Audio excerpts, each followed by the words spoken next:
Samantala, tutol ng mga senadora na ipalabas sa publiko ang di umano'y sex video ng kanilang kapwa mambabatas na si Senadora Laila de Lima.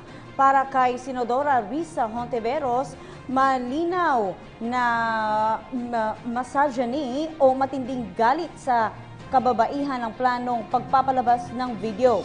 Iginiit naman ni Senadora Grace Poe na lalabigin nito ang Republic Act 9995 o ang Anti-Photo and Video of Voyeurism Act na nagbabawal naman sa pagpapalabas ng sex video.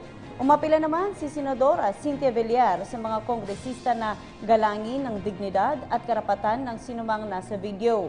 Pananaw naman ni Senadora Nancy Binay, hindi na dapat nang hihimasok ang Kongreso sa personal na buhay ni de Lima at ang ilang mga akusasyon umano ay below the belt na.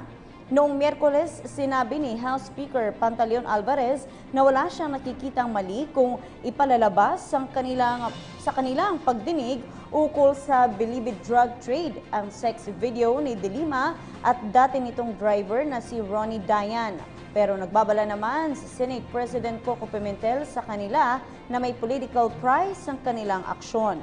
Una nang itinanggi ni de Lima ang nasabing sex video.